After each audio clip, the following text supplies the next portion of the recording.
On this episode of Motorsport recently, we look back at the French Grand Prix at Paul Ricard and the Cola Grand Prix at Road America. Have Porsche just broken their own Nürburgring lap record?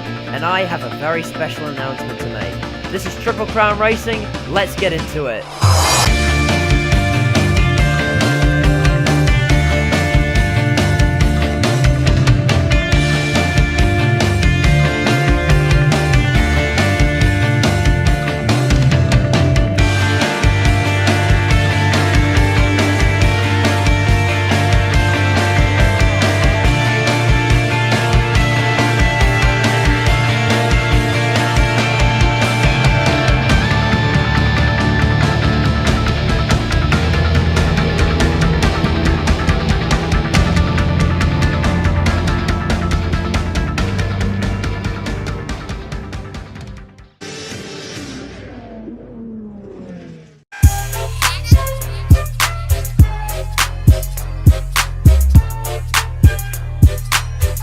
So after Le Mans, it was time for the Alonso hype train to continue, but unfortunately for Alonso, it looked like it was time for him to return back to the harsh reality of McLaren. Anyway, quick recap of Canada. So Canada was bloody boring.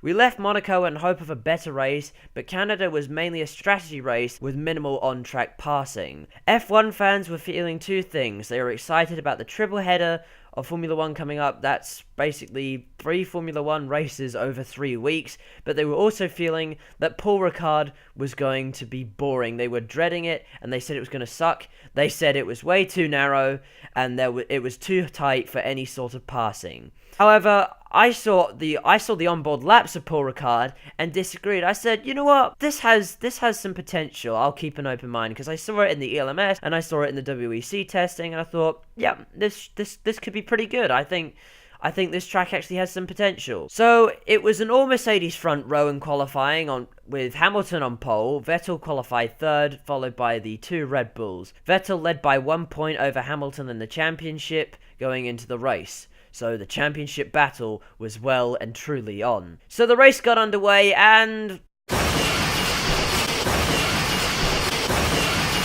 yeah, so the entire grid blew itself to bits in the opening laps of the race. Vettel came together with Bottas, which caused Bottas to spin around and get a puncture, and Vettel to have massive front wing damage. And also, Gasly came together with Ocon, which took both of them out of the race. And cars were just going everywhere on that first lap. It was actually quite cool to watch. Anyway, we spent 5 laps under the safety car, and we went back to green flag racing. Predictably, Hamilton started streaking off into the distance in his Silver Arrow. Bottas and Vettel were down, but not out, and began climbing their way back up through the pack. Now, a lot of fans, and even the drivers, said take the chicane out at turn 8 and make it an unrestricted straight. Now, not only do I think that is a dumb idea, but it basically, the chicane made the racing. It made it happen. It made it all come together. So the Formula 1 fans were wrong, and the drivers were wrong. I'm a genius, aren't I? Sebastian Vettel used the chicane brilliantly, and he actually used it to carve his way through the field, going from pretty much the back of the grid to the top 5, and he got into 4th place. But then his tyres sort of went off, which he lost that 4th place. He lost that 4th place to Daniel Ricciardo, and then Raikkonen, due to the amount of tyre wear that he had. Not only did Vettel use turn 8, but Raikkonen also used it to get past Ricciardo and up into the podium places. Bottas, interestingly enough, used Le Beausset to get past people, as well as turn 1. So the race ended with Lance Stroll blowing a tyre and Lewis Hamilton taking the win, followed by Verstappen somehow and Kimi Raikkonen. Ricciardo finished 4th and Sebastian Vettel finished 5th place after his comeback. Charles Leclerc, though, again, brilliant. I'm talking about him again. He finished in the top 10, 8th place, and he's in a Sauber. The only people in front of him were factory teams and Red Bull. What? He's doing everything with nothing, and I reckon if he ends up in Ferrari next year, Kimi Raikkonen retires, he could actually win the championship. He's so mature in his driving style. He's not reckless. He doesn't do any stupid stuff like another rookie we all know. World champion in the making. I've joined the Leclerc bandwagon, haven't I? Oh yeah, and Fernando Alonso's harsh McLaren reality set in as he retired from the race. Alonso, just go to IndyCar. So the F1 fans were wrong, weren't they? Paul Ricard was actually a solid race, believe it or not. We all expected Canada to be exciting, and it wasn't. The majority of the F1 community expected France to be boring, and it wasn't. I like it when F1 fans are wrong.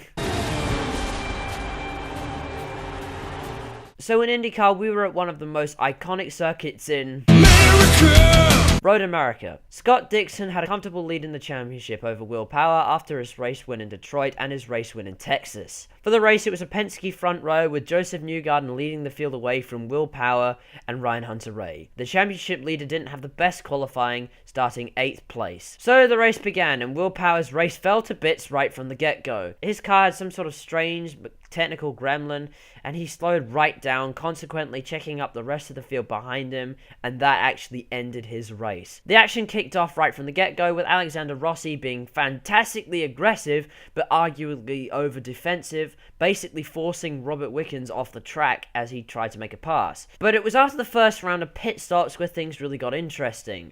Scott Dixon, who wasn't going great, was once again brilliant. He saved fuel and went a lap further than everyone else. He stayed out a lap later at the second round of pit stops as well. While he was saving fuel, he was going extremely fast, as he usually does. He then came out of the pits on lap 30 in front of Rossi, Wickens and Sato, who were running 3rd, 4th and 5th. So he went from the tail end of the top 10 to the podium places. Scott Dixon is actually one of the best drivers in the world right now. And I'm going to say this now, if he went to Formula 1 and got into a reasonably good car, I reckon he could win the championship. He's that good. Meanwhile, the battle was on between Wickens, Sato and Rossi, who were kind of traveling in a pack. Sato overtook Wickens after his second pit stop and then started chasing down Rossi. Then he did actually pass him with this move. But then this happened, and I think a few people are divided over this move. Rossi forced him off the track, and actually forced him off even further than he did Wickens. Now, David Lamb summed this up perfectly, and that's what I think as well. And we both think that Rossi should have been issued a warning for the first time he did it to Wickens, but then should have received a penalty for the second time he did it to Sato. Now, Rossi then faced karma.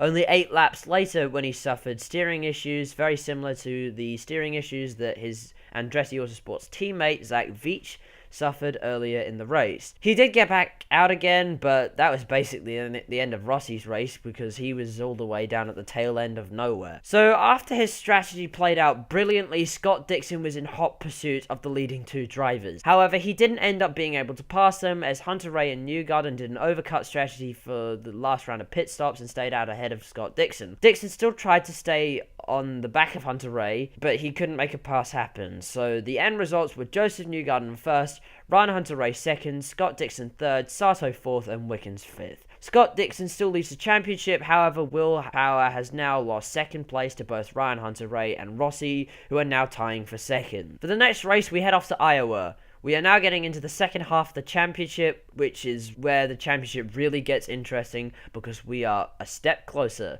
to that final race at Sonoma. Breaking news! This literally just happened. Porsche have beaten their own Nürburgring record. Back in 1983, Stefan Beloff set a pole lap around the Nürburgring in a Porsche 956 Group C car at the Nürburgring 1000 kilometers. Since then, nobody thought that record would be broken.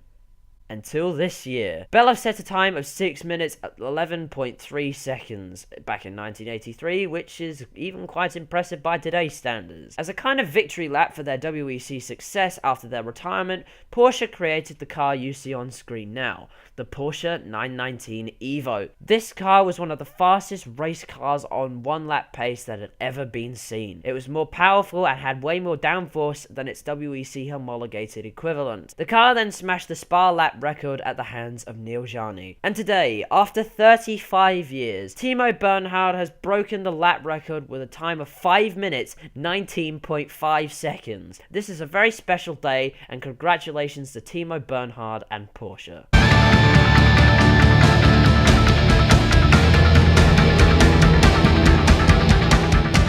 So for once, I'll be talking about some news that relates to the channel itself in motorsport recently. You'll have seen on my Instagram page that there is a special announcement coming in this episode. If you're not following me on my Instagram, my account is at @triple_crown_racing_. Link in the description below. So the story is that I've joined forces with a racing community / online racing team / YouTube channel called Arc Racing. Arc Racing mainly race on Gran Turismo and, like me, just started out on YouTube and Instagram. Instagram. So the deal is that we are going to work together. I will get publicity from them, and they will get publicity from me. It's a win-win situation for both parties involved. They'll be promoting me on their YouTube and Instagram, as will I. Not only that, but I also get to have my logo on their racing cars in Gran Turismo, which is really cool. I'll also be racing under the ARC Racing banner when I race in League Racing. When I next race in Project Cars 2, which will be for Aussie Sim Racing, I will hopefully be running under the banner Manti Arc Racing, because I'm using a Manti Racing livery in the ASR GT3 Championship. Also, if I end up doing a Forza League, I will probably have an Arc Racing livery car. I'm really pleased about this, as this means both parties involved will succeed because of the other, and it's really cool to have a partnership with someone else in this community. Who knows how far this could go? We may collaborate in the future, and we may be able to get hundreds, if not thousands, of subscribers in the long run. So I'll probably be posting some stuff on both Instagram and YouTube about ARC Racing. I'll also be changing my YouTube banner to feature their logo. I'll leave a link for both ARC Racing's YouTube channel and Instagram in the description. Anyways, that's going to do it for this episode of Motorsport Recently. I don't own any of the racing footage, so I'll leave a links to all the channels that do own them in the description below. Go follow and subscribe ARC Racing, links in the description as well. Please subscribe, and I'll see you in the next video, which will hopefully be Aussie Sim Racing, if I can get all the technology to work properly. Anyways, goodbye.